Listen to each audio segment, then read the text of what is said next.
नमस्कार विद्यार्थी मित्रांनो, आपण मागच्या व्हिडिओच्या माध्यमातून भारतातील भूमी संसाधन या प्रकरणाला सुरुवात केलेली आहे, ज्यामध्ये आपण त्या व्हिडिओच्या माध्यमातून आपल्या देशातील एकंदर जमिनीच्या वापरानुसार केलेली विभागणी, जी साधारण 7 प्रकारांमध्ये विभागणी केलेली आहे, तर ती आपण बघितलेली आहे। त्यानंतर शेती करणं कशाला म्हणतात हा एक भाग आपण बघितलेला आहे, म्हणजे ज्याच्यामध्ये साधारण शेतीची मशागत करणं, पेरणी करणं, पिकांचं संरक्षण करणं आणि प्रत्यक्ष पीक हातात घेणं यालाच शेती करणं असं म्हणतात। ही संकल्पना आपण बघितलेली होती। आणि त्यानंतर शेवटचा मुद्दा आपण बघितलेला होता तो म्हणजे भारतीय शेतीचं महत्त्व, की आपल्या देशामध्ये शेती का महत्त्वाची आहे आणि त्याची काही एक 5-6 कारणं आपण बघितलेली होती।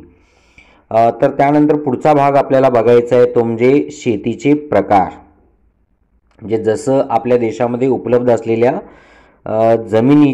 जमिनीनुसार आणि किंवा तिच्या वापरानुसार जशी वेगवेगळी विभागणी केलेली आहे, तसंच आपल्या देशामध्ये कोणकोणत्या पद्धतीनं शेती केली जाते, तर त्याचे साधारण एक 5-6 प्रकार या ठिकाणी दिलेले आहेत। तर याच्यातले जे प्रकार आहेत म्हणजे टोटल 8 प्रकार या ठिकाणी दिलेले आहेत, तर ते आपण समजावून घेण्याचा प्रयत्न करू की नेमकी शेतीचे प्रकार कसे आहेत आणि ते कुठे कुठे केले जातात, कशा पद्धतीनं। तर याच्यातला पहिला प्रकार दिलेला आहे तो उदरनिर्वाहासाठी केलेली शेती। जसं आपण काल शेतीचं महत्त्व याच्यामध्ये एक तत्व बघितलेलं होतं की आपल्या देशामध्ये साधारण 70% लोक शेती व्यवसायामध्ये आहेत। मग 70% लोकांचा मुख्य व्यवसाय शेती असेल तर ती लोक त्या शेतीवरच अवलंबून आहेत। याच्यावरून अर्थ काय निघतो, तर 70% लोकांचा उदरनिर्वाह म्हणजे जीवन जगण्यासाठी लागणाऱ्या सगळ्या गरजांची पूर्तता ते शेतीमधून करतात। म्हणजे अन्न, वस्त्र, निवारा या ज्या आपल्या 3 गरजा मूलभूत आहेत, या गरजा पूर्ण करण्यासाठी ते पूर्णपणे शेतीवर अवलंबून आहेत। असं स्वतःच्या गरजा पूर्ण करण्यासाठी शेतीवर अवलंबून राहून जी शेती केली जाते त्यालाच उदरनिर्वाहाची शेती असं म्हटलं जातं। आणि साधारण 9व्या शतकापासून जे आपल्या देशात शेतीचा शोध लागला तेव्हापासून जी शेती केली जात होती ती उदरनिर्वाहाची शेती। तर आज तर याच्यामध्ये प्रमाण मोठ्या प्रमाणावर वाढलेलं आपल्याला दिसून येतं। पण उदरनिर्वाहासाठी केली जाणारी शेती याची पुन्हा 2 पोट प्रकार पडलेले आहेत। एक दिलेला आहे स्थायी निर्वाह शेती, जी आज आधुनिक कालखंडामध्ये आपण करतो आहोत, त्याला स्थायी निर्वाह शेती असं म्हणतात। म्हणजे आज आपण एकाच गावामध्ये राहतो, आपल्या मालकीची जमीन आहे, ती आपण वर्षानुवर्षे कसत असतो, ज्याचा मालकी हक्क ठरलेला आहे। त्यामुळे आपली स्वतःची जमीन आपण एकाच ठिकाणी कायमस्वरूपी वास्तव्य करून जी करतो त्याला स्थायी निर्वाह शेती असं म्हणतात। पण जेव्हा इसवी सन पूर्व 9व्या शतकामध्ये ज्यावेळी शेतीचा शोध लागला आणि शेतीसाठी जमीन उपलब्ध नव्हती किंवा शेतीची सुपीकता वाढवण्यासाठीचं तंत्रज्ञान मानवाला अवगत नव्हतं, म्हणजे सेंद्रिय खतं असतील, रासायनिक खतं असतील यांचा वापर करून त्याची सुपीकता वाढवण्याचं ज्ञान ज्यावेळी मानवाला नव्हतं, तेव्हा जी शेती केली जात होती ती स्थलांतरित शेती। हा उदरनिर्वाह शेतीचा दुसरा प्रकार।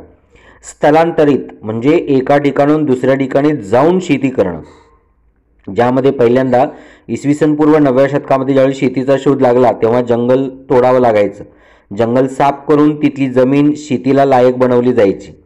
मग त्या जमिनीमधून 3-4 वर्ष जितकी वर्ष पिकं घेता येतील तितकी वर्ष घ्यायची, जे काय म्हणतो की त्या जमिनीचा नैसर्गिक जो सुपीकतेचा भाग आहे तोपर्यंत त्या जमिनीमधून पिकं येतील तर ती पिकं घेणं, आणि मग तिची सुपीकता कमी झाली की ती जमीन सोडून द्यायची आणि दुसऱ्या ठिकाणी जायचं, दुसऱ्या ठिकाणी पुन्हा जंगल साफ करायचं, जंगल तोडायचं आणि तिथली जमीन शेतीसाठी लायक बनवायची।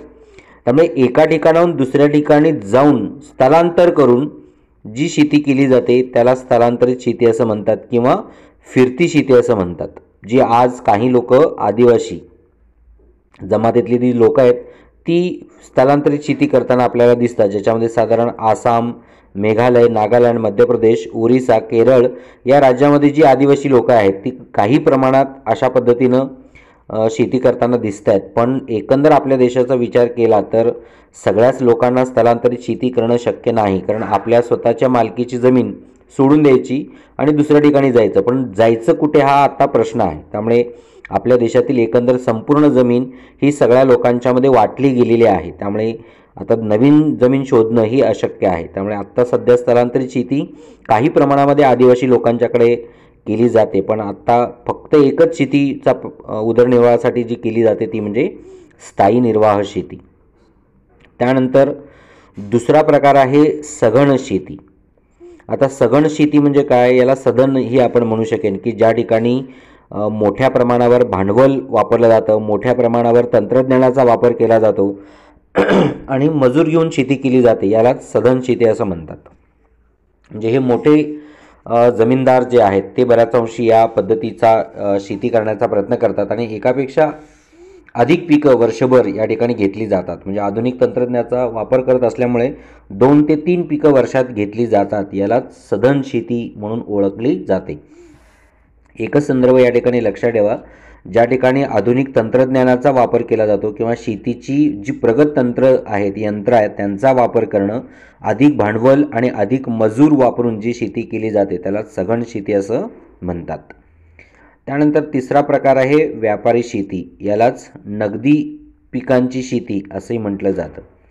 व्यापारी शेती म्हणजे काय, तर व्यापारी दृष्टिकोन समोर ठेवून जी शेती केली जाते त्याला व्यापारी शेती असं म्हणतात. म्हणजे पैसा मिळवण्याच्या दृष्टीने की आपण जी शेती करतो, शेतामध्ये पिकं पिकवतो, तर ती विकण्यासाठी पिकवणं, म्हणजे स्वतः घरामध्ये उदरनिर्वाहासाठी नाही किंवा खाण्यासाठी नाही, तर ती विकण्यासाठी जी पिकवली जातात, शेती केली जाते त्याला व्यापारी शेती असं म्हणतात. म्हणून याची संकल्पनाच अशी आहे की व्यापारी दृष्टिकोनाने जी शेती केली जाते त्याला व्यापारी शेती असं म्हणतात. याच्यामध्ये बऱ्याच अंशी नगदी पिकं घेतली जातात. म्हणजे तंबाखू असेल, ऊस असेल, कापूस असेल, यासारखी पिकं जी घेतली जातात ती नगदी पिकं आपण म्हणतो. तर या पिकांच्या शेतीलाच व्यापारी शेती म्हणून ओळखलं जातं.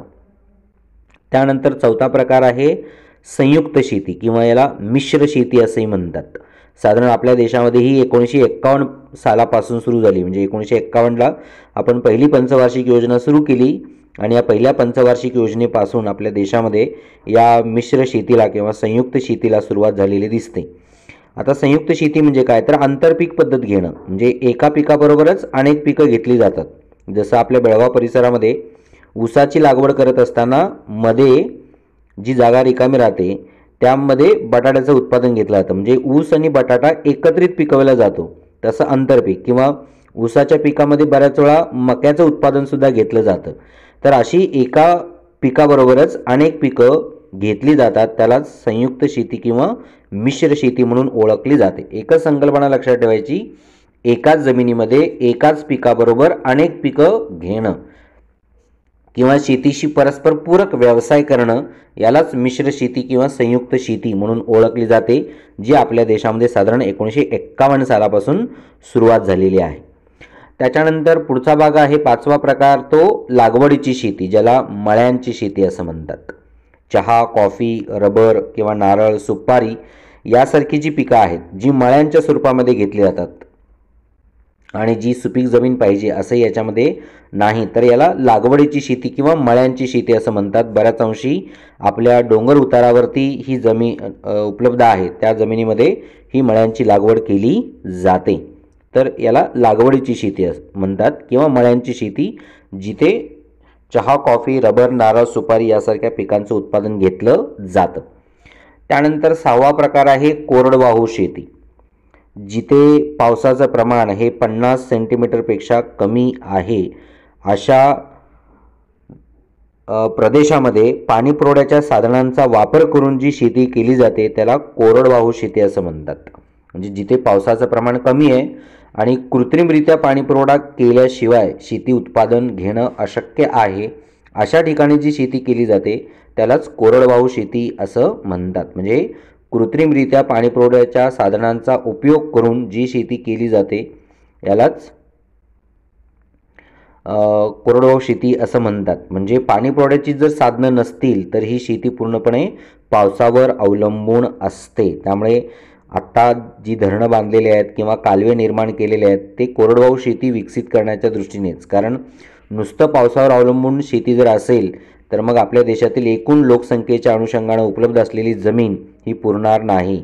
त्यामुळे नुसत्या पावसावर अवलंबून असलेल्या कोरडवाहू शेतीतून उत्पादन घेतलं जावं यासाठी कृत्रिमरित्या पाणीपुरवठ्याच्या साधनांचा वापर केला जातो. 7वा प्रकार आहे आर्द्र शेती. जिथे मुबलक प्रमाणामध्ये पाऊस पडतो, पाणी पुरवठ्या साधनांची गरज नाही, म्हणजे जिथे 200 ते 250 सेंटीमीटर असा पाऊस पडतो मोठ्या प्रमाणावर, जिथे कृत्रिमरित्या पाणी पुरवठा करण्याची गरज नाही, अशा ठिकाणी जी शेती केली जाते त्याला आर्द्र शेती असं म्हणतात. म्हणजे कोरडवाहू आणि आर्द्र शेती याच्यामध्ये फरक आहे. कोरडवाहू शेतीमध्ये पाणी पुरवठ्याच्या साधनांची गरज लागते, तर आर्द्र शेतीमध्ये पाणी पुरवठ्याच्या साधनांची कृत्रिमरित्या गरज लागत नाही. त्यामुळे असा याच्यामध्ये फरक आहे. आणि शेवटचा 8वा प्रकार आहे सिंचन शेती.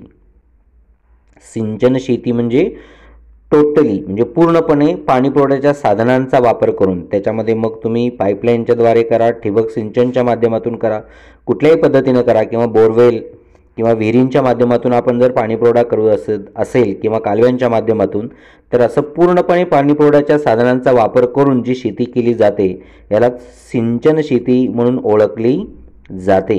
ज्याच्यामध्ये आपल्या देशात मोठ्या प्रमाणावर जी शेती केली जाते ती सिंचन शेती म्हणूनच ओळखली जाते. तर असे 8 प्रकार या ठिकाणी शेती करण्याचे दिलेले आहेत. पहिला प्रकार दिलेला आहे उदरनिर्वाहाची शेती, दुसरा प्रकार दिलेला आहे सघन शेती, तिसरा प्रकार आहे व्यापारी शेती, चौथा प्रकार आहे संयुक्त शेती, 5वा प्रकार मळ्यांची शेती, 6वा प्रकार कोरडवाहू शेती, 7वा प्रकार आर्द्र शेती आणि 8वा प्रकार सिंचन शेती. असे 8 प्रकार या ठिकाणी या शेती करण्याचे दिलेले आहेत. यानंतर पुढचा भाग आहे तो पिकांचे मौसम. म्हणजे आपल्या देशामध्ये शेतीचे मौसम आहेत आणि या शेतीच्या मौसमानुसार म्हणजे हंगामानुसारच शेती केली जाते. तर साधारण 3 मौसम आपल्या देशामध्ये आहे. एक खरीप मौसम, रब्बी मौसम आणि गळीताचा मौसम असे 3 मौसम आहेत. याच्यातला पहिला जो खरीप मौसम आहे की ज्याच्यामध्ये पावसाळ्यात पिके पिकविणे यालाच खरीप मौसम असं म्हणतात. म्हणजे जी शेती पावसाळ्यात केली जाते, जून जुलैला पेरणी केली जाते आणि सप्टेंबर ऑक्टोबर महिन्यामध्ये पिकांचं उत्पादन घेतलं जातं किंवा पिकांची कापणी केली जाते. तर अशी पावसाळ्यात जी शेती केली जाते याला खरीप मौसमाची शेती असं म्हणतात. दुसरा प्रकार आहे रब्बी मौसम, जो साधारण ऑक्टोबर नोव्हेंबर महिन्यात त्याची पेरणी केली जाते आणि फेब्रुवारी मार्च महिन्यामध्ये त्याचं उत्पादन घेतलं जातं, याला रब्बी मौसम असं म्हणतात. आणि तिसरा प्रकार आहे खरीप आणि रब्बी याच्या मधला मौसम, त्याला गळीताचा मौसम असं म्हणून ओळखलं जातं. म्हणजे खरीप आणि रब्बी या 2 मौसमाच्या मध्ये जी शेती केली जाते याला गळीताचा मौसम म्हणून ओळखलं जातं. याच्यामध्ये कलिंगड, काकडे, तेलबिया, द्विदल धान्य, भाजीपाला पिकं अशी बरीच उत्पादने या ठिकाणी घेतली जातात. तर असे 3 मौसम आपल्या किंवा हंगाम शेतीचे आहेत. याच्यामध्ये सगळ्यात जास्त प्रसिद्ध आपल्या देशामध्ये आहे ते खरीप मौसम आणि रब्बी मौसम. म्हणजे पावसाळ्यात घेतली जाणारी पिकं आणि हिवाळ्यात घेतली जाणारी पिकं अशा 2 ऋतूंची ही संदर्भ आपल्याला दिलेले आहेत, म्हणजे जास्त प्रमाणात वापरले जातात. गळीताचा मौसम जिथे साधारण पाणीपुरवठ्याची साधनं नाही आहेत किंवा काळी जमीन सुपीक आहे या ठिकाणी बऱ्याच अंशी गळीताचा मौसम वापरला जातो, अन्यथा तो नाही. मात्र इतर ठिकाणी खरीप आणि रब्बी अशा 2 मौसमातच मोठ्या प्रमाणावर शेती केली जाते. याच्यानंतर शेवटचा भाग या पाठातला दिलेला आहे तो भारतातील प्रमुख पिके, जो मी तुम्हाला कालच्या व्हिडिओमध्ये सांगितलं होतं की आपलं जे भारतातील भूमी संसाधन नावाचं प्रकरण आहे, जे 30% अभ्यासक्रम गाळलेला आहे, ज्यामध्ये या पाठातला भारतातील प्रमुख पिकं जी आहेत ती गाळलेली आहेत. पण आपण थोडक्यात म्हणजे 1-2 ते 3 मिनिटांमध्ये तुमच्या कानावरून ह्या गोष्टी जाव्यात की आपल्या देशामध्ये पिकांचे कसे प्रकार पडलेले आहेत. तर याच्यामध्ये पहिला प्रकार आहे अन्नधान्याची पिके, ज्याला आपण भात, गहू, ज्वारी, बाजरी यासारखी जी पिकं आपण म्हणतो की जी अन्नधान्य म्हणून म्हणजे अन्नासाठी वापरली जातात. तसं आपल्या देशामध्ये प्रमुख अन्नधान्याची पिकं 2च आहेत, एक भात आणि दुसरं गहू. भात हे पीक दक्षिण भारतामध्ये मोठ्या प्रमाणावर पिकवलं जातं, तर गहू हे पीक उत्तर भारतामध्ये मोठ्या प्रमाणावर पिकविलं जातं. भाताच्या उत्पादनामध्ये भारताचा जगात दुसरा क्रमांक आहे, तर चीनचा पहिला क्रमांक आहे. म्हणजे भाताच्या उत्पादनामध्ये सुद्धा मोठ्या प्रमाणावर आपल्या देशामध्ये उत्पादन होताना दिसतं. पण चीनमध्ये सगळ्यात जास्त भाताचं उत्पादन होतं. आपल्या देशामध्ये द्वितीय क्रमांकानं भात पिकविला जातो.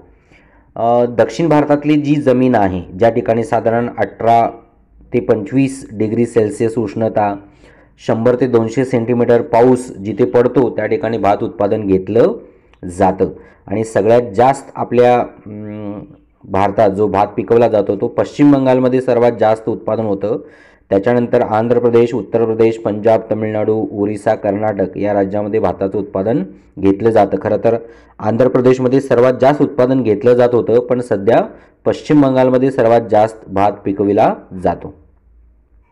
दुसरं जे अन्नधान्याचं पीक आहे गहू, जे उत्तर भारतामध्ये मोठ्या प्रमाणावर पिकविलं जातं. कारण उत्तर भारतामध्ये साधारण 10 ते 15 डिग्री सेल्सिअस उष्णता आणि 50 ते 70 सेंटीमीटर अशी वार्षिक पावसाची जिथे पाऊस पडतो त्या ठिकाणी गहू उत्पादन घेतलं जातं. सगळ्यात जास्त पंजाब आणि हरियाणा या ठिकाणी गहू पिकवला जातो, ज्यामुळे पंजाबला गव्हाचं कोठार म्हणून ओळखलं जातं. पण आत्ता सध्या पंजाब आणि हरियाणा या राज्यांपेक्षा उत्तर प्रदेशमध्ये सर्वाधिक गहू आज पिकविला जातो. त्यामुळे उत्तर प्रदेश हे सर्वाधिक गहू पिकविणारं राज्य म्हणून आज ओळखलं जात आहे. पण उत्तर प्रदेशबरोबरच पंजाब आणि हरियाणा या ठिकाणी सुद्धा गव्हाचं उत्पादन होतं आणि म्हणून पंजाबला गव्हाचं कोठार म्हणून ओळखलं जात होतं. पण इथे आता उत्तर प्रदेश हे सर्वाधिक गहू पिकवणारं राज्य आहे, हे लक्षात ठेवा. भात पिकवणारं राज्य पश्चिम बंगाल, तर गहू पिकवणारं राज्य उत्तर प्रदेश, अशी 2 राज्य इथे लक्षात ठेवा. यानंतर दुसरा प्रकार दिलेला आहे तो व्यापारी पिकांचा. जसं मी व्यापारी शेतीची संकल्पना तुम्हाला सांगितली की ज्या शेतीमध्ये नगदी पिकं घेतली जातात, म्हणजे विकण्यासाठी पैसा मिळवण्यासाठी जी शेती केली जाते त्याला व्यापारी शेती म्हणतात. आणि पैसा मिळवण्यासाठी जी पिकं घेतली जातात त्यालाच व्यापारी पिकं असं म्हणतात. त्याच्यामध्ये साधारण ऊस, कापूस, तंबाखू आणि तेलबिया यांचं उत्पादन मोठ्या प्रमाणात घेतलं जातं. इथे आपल्या पुस्तकामध्ये 2 व्यापारी पिकं दिलेली आहेत, एक ऊस आणि दुसरं तंबाखू. तर भारतामध्ये सुद्धा मोठ्या प्रमाणावरती ऊस पिकवला जातो. म्हणजे जगात दुसऱ्या क्रमांकाचं ऊसाचं उत्पादन आपल्या देशामध्ये आहे. कारण ब्राझीलनंतर सर्वात जास्त ऊस आपल्या देशामध्ये पिकवला जातो. त्यामुळे ब्राझील हे पहिल्या क्रमांकाचं ऊस उत्पादक देश आहे, तर भारत हा दुसरा उत्पादक देश असलेला आपल्याला दिसतो. ऊस पिकाला साधारण 21 ते 26 डिग्री सेल्सिअस उष्णता आणि 100 ते 150 सेंटीमीटर अशा पावसाची गरज लागते. आपल्या देशात सर्वात जास्त ऊस उत्तर प्रदेश, महाराष्ट्र, कर्नाटक, तमिळनाडू, गुजरात आणि आंध्र प्रदेश या राज्यामध्ये पिकविला जातो. दुसरं व्यापारी पीक आहे ते म्हणजे तंबाखू, जे निकोटीन वर्गामध्ये मोडतं.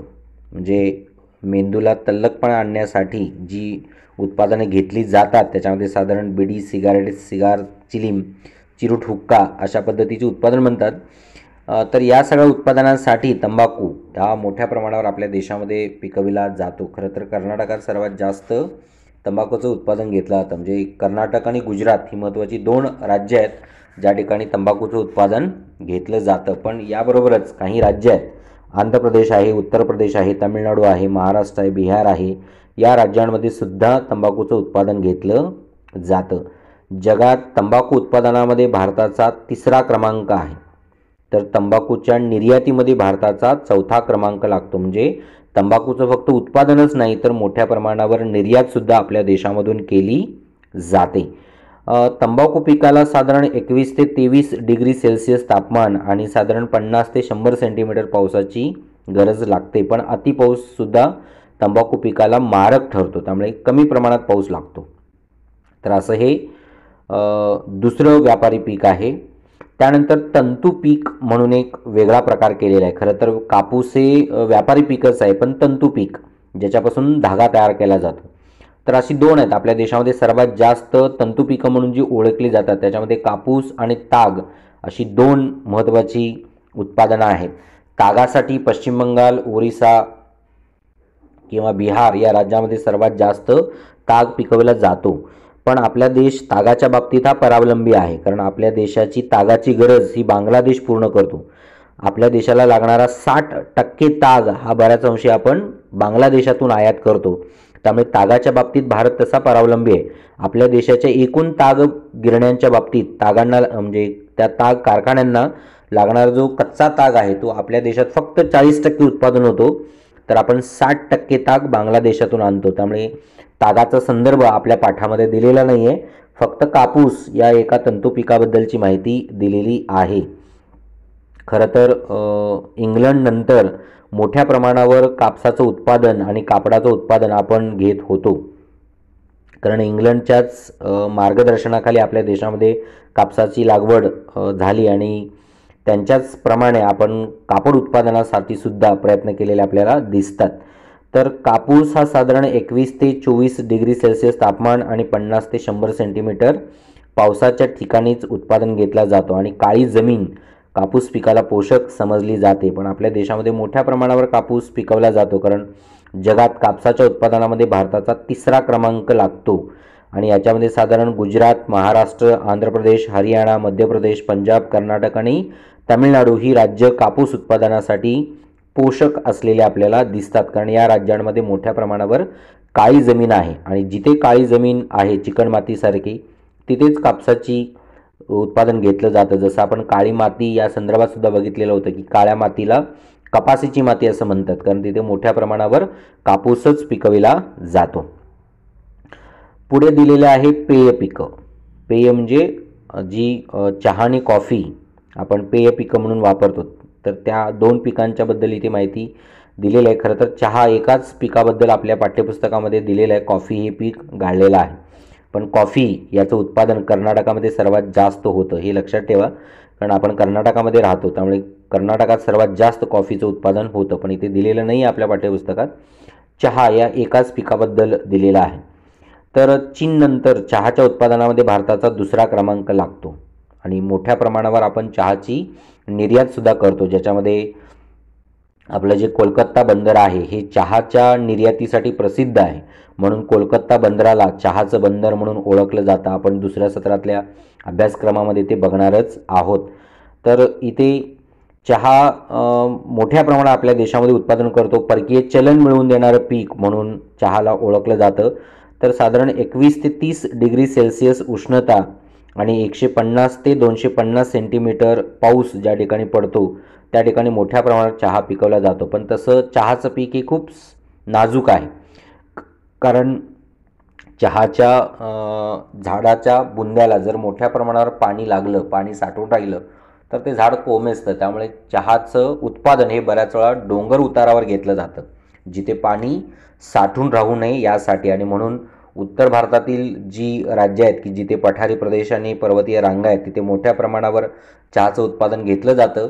तसं आपल्या निलगिरी पर्वताच्या अनुषंगानं तिथे मोठ्या प्रमाणावर आपल्या दक्षिण भारतातसुद्धा चहाचं उत्पादन घेतलं जातं.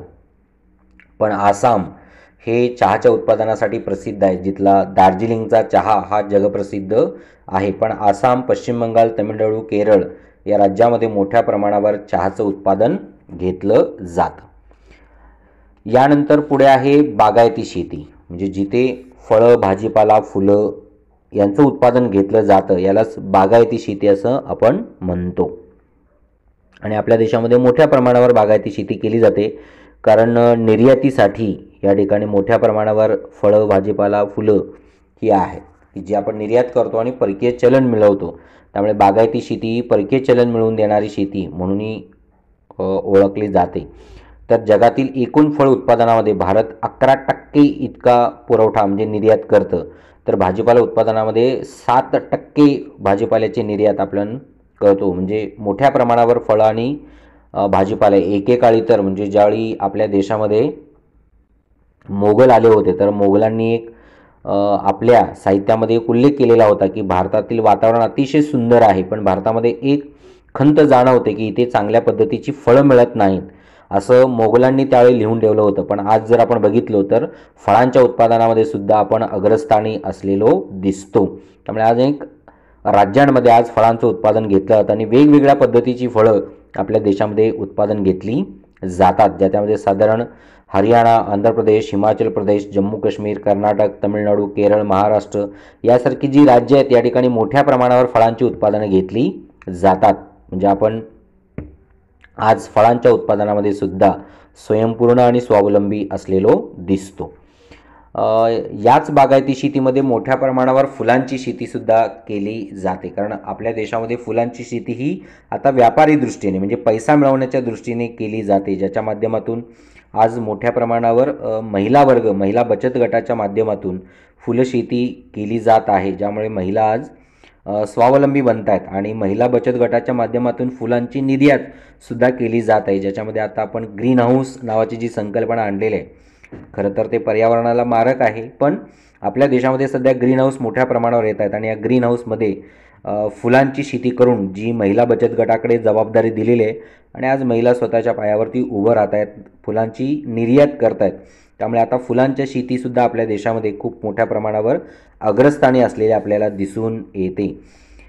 याच्यामध्ये अनेक प्रकारची म्हणजे वेगवेगळ्या प्रकारची फुलं आज घेतली जात आहेत. म्हणजे जगात ज्या फुलांची मागणी आहे अशा फुलांचं उत्पादन आज घेतलं जातं आणि त्याची निर्यात केली जाते.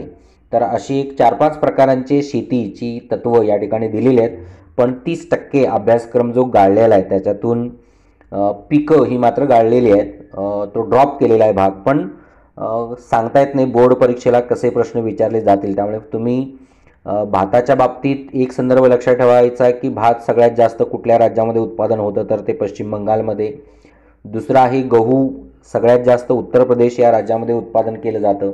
तसं मग व्यापारी पिकं, बागायती शेती याच्यामध्ये जगाच्या तुलनेमध्ये भारताचं स्थान कुठे आहे एवढा संदर्भ या ठिकाणी पिकांच्या बाबतीत लक्षात ठेवा. बाकीचं मात्र शेती आणि शेतीचे मौसम, शेतीचं महत्त्व आणि जमिनीची विभागणी जी 7 घटकांमध्ये केलेली आहे, तर हा मुद्दा मात्र बोर्ड परीक्षेच्या दृष्टीने अतिशय महत्त्वाचा आहे. तर या व्हिडिओच्या माध्यमातून पहिल्या सत्राची सगळी प्रकरणं म्हणजे या ठिकाणी संपलेली आहेत. आपण उद्यापासून दुसऱ्या सत्राच्या पाठ्यपुस्तकाला सुरुवात करणार आहोत. तर या ठिकाणी या पाठामध्ये सुद्धा एक 4-5 नकाशे दिलेले आहेत, तेही तुम्ही प्रकल्प वहीत काढायचे आहेत.